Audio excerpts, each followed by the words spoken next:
you think, well, how do you validate an axiomatic system of ethics? And the answer is quite straightforward. Jean Piaget figured this out, is you play it out in the world, literally, you act it out in the world, and then you watch each other's emotional responses. And if the thing that you're playing out, if the axiomatic system that you're playing out satisfies the motivations and the emotions of the people who are engaged in that system, then the system is justified. And then you say, well, it's not just that their motivations and emotions are satisfied. It's more complex. It's that the motivations and emotions of each individual are satisfied, but not only now, but now, next week, next month, and next year. So you have to extend it across time.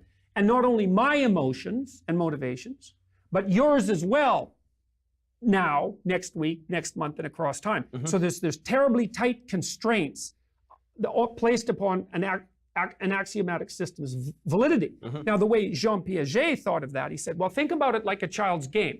A bunch of kids get together and they decide to play pretend. Okay, and pretend is, let's model the world, right? And as a place to act, because to pretend you act out, right? So the kids get together and they assign roles and they say, well, you're going to be mom, you're going to be dad, you're going to be the dog, and we're going to play house.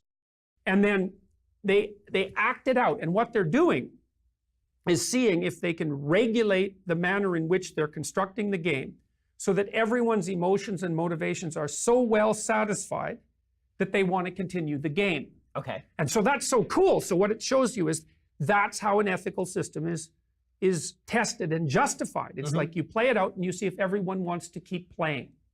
And so that's a whole different methodology than the scientific domain, right? So the axiomatic system isn't, the ethical axiomatic system isn't justified by reference to the scientific method. It's justified by reference to the emotional and motivational well-being of all the players of the game. Now that game emerges, this is the second part of this, and this is so cool. Then the question is, well, how does that game emerge? And the answer is the same way that children's games emerges. So what Piaget noted is that kids would get together and they'd play marbles. And if they were young kids, they could all play marbles, say six years old. They could all play marbles. And if they were in a group, they were playing marbles and it all worked out fine. Squabbles and all that, but you know, the kids would keep playing, validating the game. But if you took the kids out of the game and you said, what are the rules of the game? They would give completely disparate accounts. So they knew how to do it. It was like the wisdom was in the group.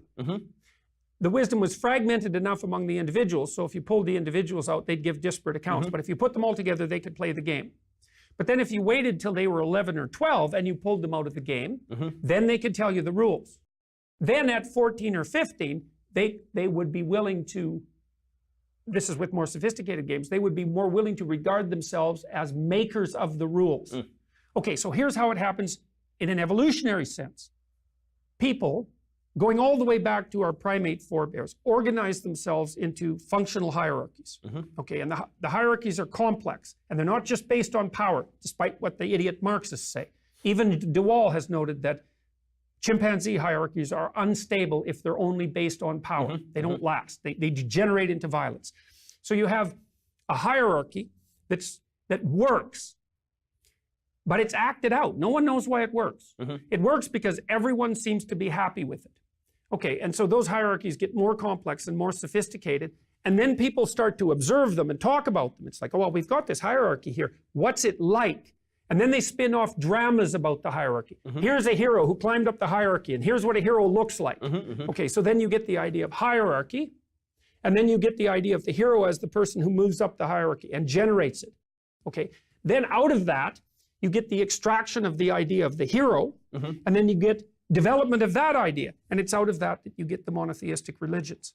And so it's like the procedure and the hierarchy come first. No one knows what the rules are. It's all played out the same way that wolves play it out in a pack or chimpanzees play it out in a troop. Then we wake up and think, oh, we live in a structure.